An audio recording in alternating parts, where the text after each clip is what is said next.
Assalamualaikum warahmatullahi wabarakatuh. Perkenalkan, nama saya Hana Serlia Daulay, NIM 2076006 dari Fakultas Teknik Program Studi Pendidikan Teknik Informatika Universitas Negeri Padang 2021. Dosen pengampu Muhammad Adri SPD MT. Di sini saya akan mempresentasikan hasil diskusi saya, yaitu tentang pengantar sistem komputer. Baiklah, kita masuk ke slide selanjutnya, di mana pada slide ini yaitu tentang peta konsep yang terdiri dari hierarki memori, kedua memory chunks, dan ketiga teknik komunikasi I/O. Pertama, kita masuk ke bagian pertama, yaitu tentang hierarki memori. Hierarki memori dipengaruhi oleh beberapa hal, yaitu ada 3. Yang pertama, kecepatan, kedua, kapasitas, dan ketiga yaitu cost. Dan terdapat beberapa kaitan yang menjadi trade-off dalam upaya desain memori, yaitu ada 3 juga, yaitu 1, semakin cepat waktu akses, semakin mahal cost per bit. Yang kedua, semakin besar kapasitas memori, cost tiap bit semakin murah. Dan yang ketiga yaitu semakin besar kapasitas, semakin lambat waktu aksesnya.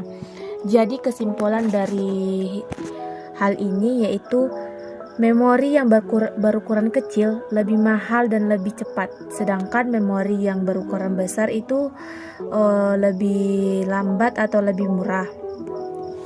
Oke, slide selanjutnya kita membahas tentang trade-off pada desain memori. Trade-off pada desain memori ini terdapat pada bagian, dapat kita lihat gambar ini menunjukkan jenis memori yang tercepat, terkecil, dan termahal terdiri dari register-register yang bersifat internal terhadap prosesor. Umumnya itu sebuah prosesor akan berisi beberapa luas register seperti gambar ini, walaupun terdapat beberapa mesin berisi ratusan register. Dapat kita lihat di sini di gambar yang kedua. Kedua ini dilihat terdiri dari register, chunks, main memory, dan magnetic disk dan magnetic tape. Oke. Di sini tentang contoh kasus. Misalkan prosesor memiliki level memori 2 tingkat. Tingkat 1 berisi 100 word dengan akses 0,1 second. Sedang tingkat 2 itu dengan kapasitas yang lebih besar word dengan waktu akses 1 second. Yang kasus kedua itu jika word yang diakses berada pada tingkat 1, maka proses akan langsung diakses. Dan jika word yang akan diakses pada tingkat 2, maka word yang pada tingkat 2 akan dipindahkan ke tingkat 1 dan kemudian akan diakses pada prosesor. Nah, dari contoh kasus itu dapat kita lihat solusinya, dapat kita cari dengan misalkan 95% waktu akses pada tingkat 1 dan 5% pada tingkat 2, sehingga dapat dikalikan dalam seperti pada rumus ini, yaitu 0,5 kali 0,1 sekon tambah 0,5 dikali 0,1 tambah 1 dengan hasil akhirnya yaitu dengan 0,15 second. Nah, dan juga dapat kita lihat dari solusi ini nilai dapat mendekati waktu akses memori tingkat. Dan inilah strategi yang digunakan dalam menyediakan mekanisme processing yang membutuhkan kecepatan akses dan kapasitas yang besar. Oke, masuk ke bagian ini, ideal bagian memory chunks yang kedua. Memory chunks itu idealnya seperti kecepatan proses harus diimbangi oleh kecepatan memori, yang dalam hal ini adalah main memory.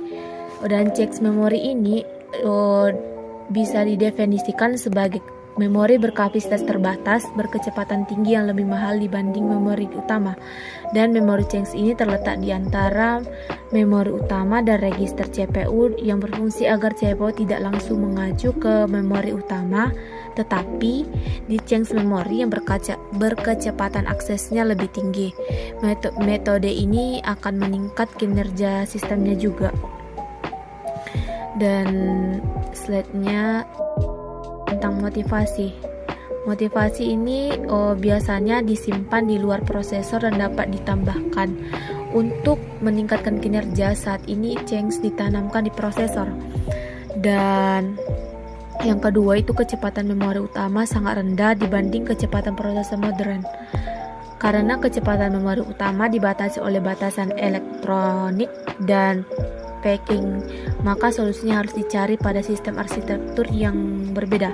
Solusi dari hal yang ketiga ini yaitu menggunakan memory change cepat sebenarnya membuat memori utama tampak lebih cepat bagi prosesor daripada sebenarnya. Kedua, buffer kecepatan tinggi yang digunakan untuk menyimpan data yang diakses pada saat itu dan waktu berdekatan dalam memori utama. Dan yang ketiga itu waktu akses memory change lebih cepat 5-10 kali dibanding memori utama. Dan next, dan cara prinsip kerja memory change ini dapat kita lihat, yaitu pertama, change berisi salinan sebagai isi memori utama. Kedua, pada saat CPU membaca sebuah word memory, dilakukan pemeriksaan untuk mengetahui apakah word berada dalam change. Dan yang ketiga itu, jika word berada di change, maka akan dikirimkan ke CPU yang dikenal sebagai proses HITT. Dan ketiga, jika ada, maka blok memori utama yang terdiri dari sejumlah word tetap akan diletakkan di change yang dikenal sebagai proses MIS atau selanjutnya dikirim ke CPU. Oke. Yang ketiga yaitu design change. Design change ini change berisi kopi dari sebagian isi dari main memory. Prosesor akan mencari word pada change memory terlebih dahulu. Jika membutuhkan suatu word akan dicari pada change, maka proses langsung dan akan membacanya. Dan jika word yang dicari tidak ada, maka beberapa blok dari main memory akan di-load ke change dan deliver ke prosesor. Oke, ketiga dapat di sini masalah-masalah yang terjadi dalam design change. Yang pertama yaitu ukuran change. Ukuran change itu yaitu change yang berukuran kecil akan berpengaruh terhadap kinerjanya. Dan yang kedua yaitu dapat kita lihat ini ukuran blok. Ukuran blok yaitu unit, maksudnya di sini ukuran blok itu unit data yang dipertukarkan antara change dengan memori utama. Dan yang ketiga yaitu fungsi pemetaan. Fungsi pemetaan ini masalahnya itu terjadi untuk menentukan lokasi change mana yang akan diisi blok tersebut. Dan pada fungsi pemetaan ini terdapat dua kendala yang mempengaruhi fungsi pemetaan, yaitu satu, kendala pertama pada saat blok dibaca, blok lainnya harus diganti. Dan kendala kedua itu semakin fleksibel sebuah fungsi pemetaan, semakin kompleks rangkaian yang diperlukan untuk mencari change untuk memastikan blok yang dimaksud berada di dalam change. Dan yang kita lihat yang keempat itu masalah dalam desain change itu yaitu algoritma penggantian. Algoritma penggantian itu yang dimaksud yaitu memilih blok yang akan diganti. Kita menginginkan penggantian blok yang paling kecil kemungkinan untuk lingkungan kembali pada waktu dekat, tapi tidak mungkin mengidentifikasi blok seperti itu. Strategi yang bagus yaitu seperti dengan mengganti blok yang paling lama berada dalam change dengan tanpa ada referensi blok tersebut. Dan yang kelima dapat kita lihat yaitu write policy. Maksudnya di sini apabila daftar dari blok dalam change diubah, perlu untuk menulisnya ke memori utama sebelum menggantinya. Write policy bekerja apabila operasi memory write mengambil tempat. Oke, kita masuk ke bagian teknik komunikasi I/O. Di sini terdapat beberapa mekanisme komunikasi yang berhubungan dengan I/O, yaitu ada 3, yaitu 1 programmer I/O, kedua interrupt driven I/O, ketiga direct memory access atau yang dikenal singkatan dengan DMA.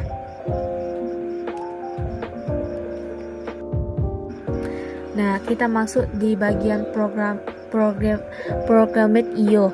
Itu ada 3 bagian. Yang pertama itu programmed IO 1, di mana pada mekanisme ini prosesor bertanggung jawab dalam transfer data dari perangkat eksternal ke memori dan sebaliknya. Dan yang kedua itu pada saat prosesor melakukan eksekusi mendapatkan instruksi yang berkaitan dengan IO, maka akan menerbitkan perintah ke modul IO yang bersangkutan. Dan yang ketiga yaitu modul IO yang bersangkutan akan melakukan aksi yang diminta prosesor. Dan yang keempat itu sebagai mekanisme untuk menentukan status transfer IO, modul IO dan tidak dapat melakukan interrupt pada prosesor, sehingga prosesor secara periodik melakukan pengecekan akan status tersebut. Dan yang kedua yaitu programmer IO yang kedua. Pada mekanisme ini prosesor bertanggung jawab dalam transfer data dari perangkat eksternal ke memori dan sebaliknya. Dan yang kedua itu pada saat prosesor melakukan eksekusi dan mendapati instruksi yang berkaitan dengan IO, maka akan menerbitkan perintah ke modul IO yang bersangkutan.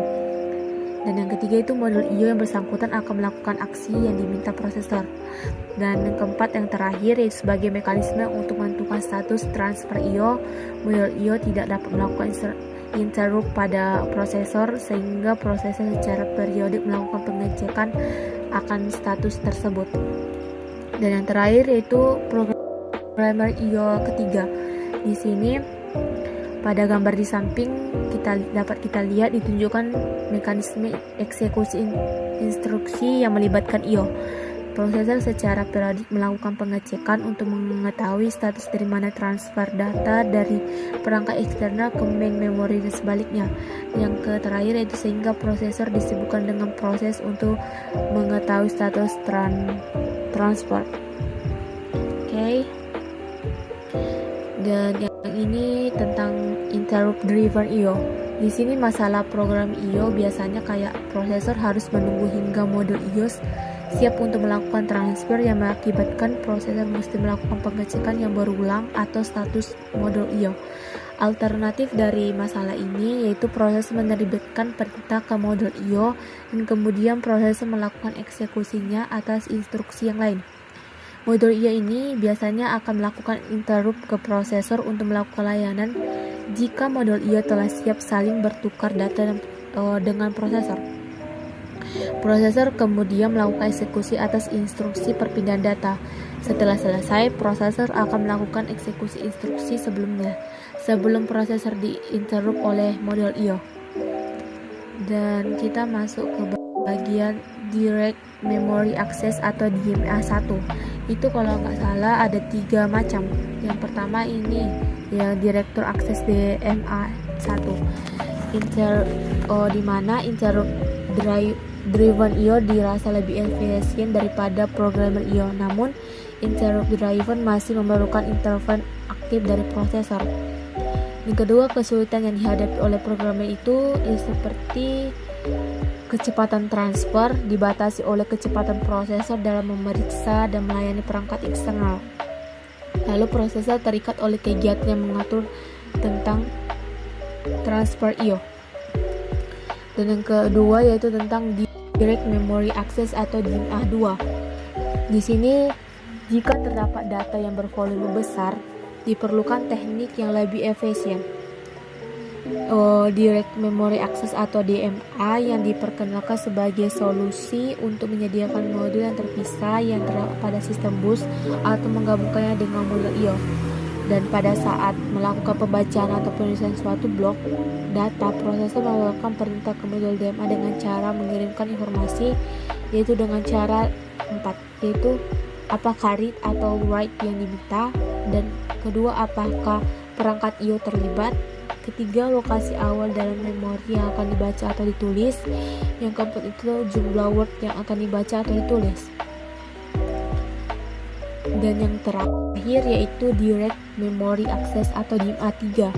Di sini setelah memberikan perintah ke DMA, prosesor melanjutkan eksekusi atas instruksi lainnya.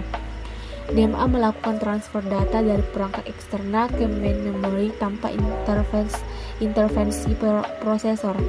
Setelah proses transfer selesai, DMA biasanya melakukan interrupt ke prosesor, sehingga prosesor hanya dilibatkan pada permulaan dan akhir dari proses transfer.